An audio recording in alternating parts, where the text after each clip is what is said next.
Hey everybody, Logan here. Today I'm reflecting on a controller that I purchased, well, back in 2023, and I still use it. I realize no matter what other fancy controller I get, with all these amazing features, these screens, these a billion programmable buttons, 1,000 hertz, flip-flopping faces, you know what? I keep going back to the same controller over and over and over. Well, you know, Gamesir G7 SE. So yes, this is my original one. This is my variant. Why do I call it my variant? Because I add things to it. I've done videos covering, well, a 1-year review, how to customize it. I've even done shorts showing different things I've purchased for it. And this is almost a 2-year-old controller, and I still catch myself going back to this day after day after day. If I play anything on my Xbox, it's this. Bet you're saying, but it's not wireless. And isn't there a G7 Pro supposedly coming out? Isn't that going to replace this? Hey, yeah. And haven't they come out with other versions like the G7 HE with mechanical buttons, or the less expensive T7? Yeah, but this one is my favorite. This one is my go-to, and I've used all those. I've used controllers from PDP, from PowerA, from Turtle Beach, you name it. All these other different companies that make controllers for the Xbox. Hey, even Microsoft's official first-party ones. And this is the one I keep going back to. Why? Here's why.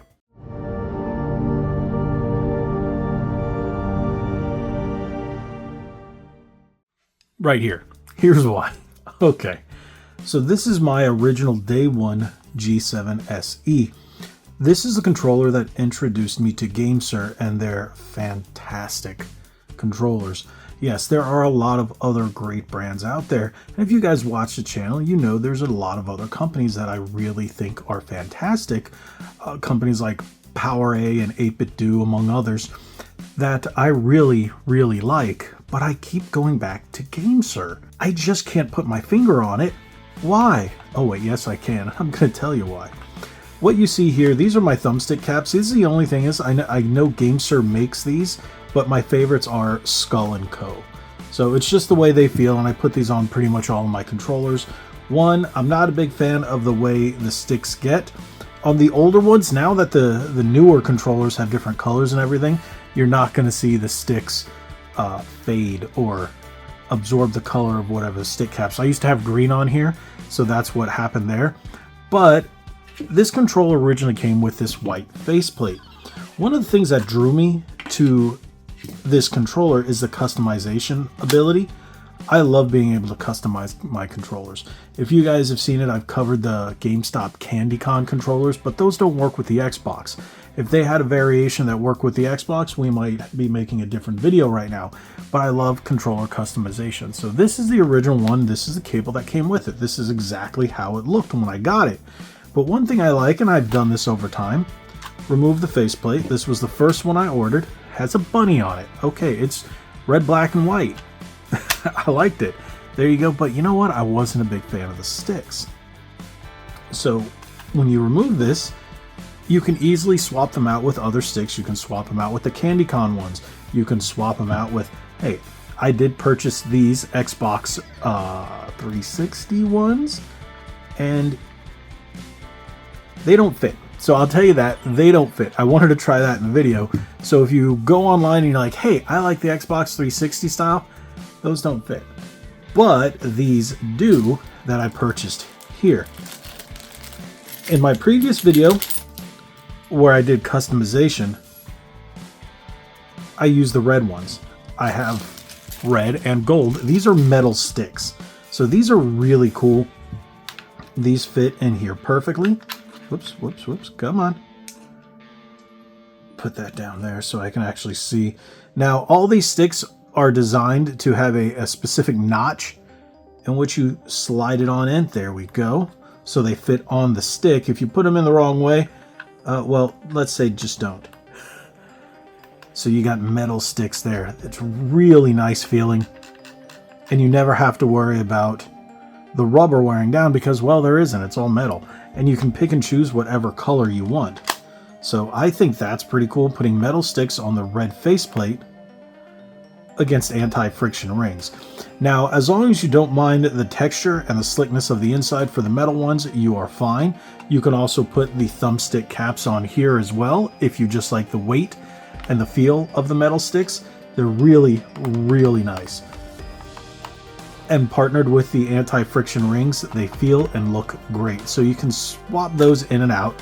Now, another thing with these face plates, they come with alternate anti-friction rings, so you can change them from black or white depending on the controller you have or the colors you decide to match up with. This is all just an aesthetic thing. This doesn't affect gameplay whatsoever, but it's awesome to have all these options just to throw on your controller to make it more, well, you. And that's a cool thing. Now, once we start talking about what the controller has under the hood, it starts off as a 250 Hz controller. Same as pretty much every Xbox one. But if you connect it to your PC, you can't do it through the Xbox app, but you can do it through your PC, download the Gamesir app on your PC, and you plug this in and it recognizes that you can update it to 500 or 1000 Hz. This one is sitting at 1000 Hz, and you can use the 1000 Hz on PC as well as Xbox. The only thing is, once you do the upgrade, it disables the headphone jack, so keep that in mind. But I don't really play online where I chat anymore these days. I just don't. As I've gotten older, I just don't care to. Hey, I'm old. When I was, in my prime Xbox 360 days, when I was playing Halo and Call of Duty Modern Warfare back then, yeah, I would talk smack, and now I just don't. Let's put it that way. I do love the braided cable that comes with this. I think the braided cables are always much better. It has a nice tie to it so you can keep it together. People are like, oh, wired controllers suck. Wired controllers have 1000 Hz on Xbox, especially the Gamesir ones. You can update the G7 SE and the G7 HE to 1000 Hz. As of right now, not the T7, so keep that in mind. Again, the other reason I go back to this one. Now, I'm going to say this, and I've said it in my last, I don't know how many videos, I'm not a big fan of mechanical buttons. I understand, as someone who covers a ton of controllers, I understand the benefits of mechanical keys. Me, I just don't care. I don't need them. I don't have any affinity for mechanical buttons. I like the quiet press, and for the games I play, it's really unnecessary. But, you know what is necessary? Flappy paddles, but not for me. Yes, I know, crazy. That's why I bet you're thinking, well, shouldn't you like the T7 more? Again, the 1000 Hz. I prefer a controller with 1000 Hz polling rate over anything else because I like the responsiveness when I'm playing games such as Exo Primal. I really, really prefer that. Even racing games, I like that snap movements. It's just better for me. Now, when it comes to these back paddles, a lot of people say, hey, you need 4. No, you really don't, in my opinion. 2 is fine, but as someone who doesn't care for back paddles, these things are amazing. It just locks them. It's like they're not even there. And to me, that is fantastic. There's absolutely nothing about this controller that I do not like. This has been my go-to one, whether I decide to swap out the sticks, swap out the face plates, add on blue, add on red, add on the bunnies. That's actually pretty nice. Or just go back to the simple white. That's interesting with those sticks, but that's the cool thing about these Gamesir controllers. They're very customizable and they're very inexpensive. The price is what really gets it for me. The price, $44.99. You can't beat it. What other controller on the Xbox will you get 1000 Hz customization all for less than $50? That's a big thing for me. Yes, there are other controllers out there for the Xbox that do support 1000 Hz. Oh, come on. See, that's what I'm saying. You got to make sure it fits. Boom. Because otherwise you might damage the tip. So be very careful.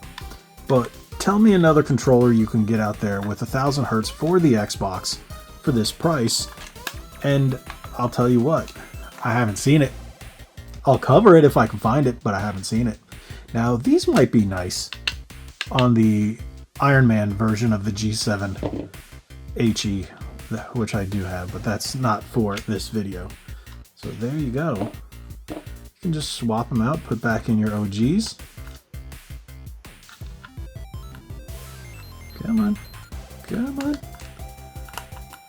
Put back in the OGs, put on the blue, put on the white, put on the red, put on the bunnies, whatever you want, you have it all. And that's one thing I really do love. I am ordering another faceplate. They have green, they also have pink and black that, if I'm not mistaken, might even be an orange or a yellow. I don't quite remember.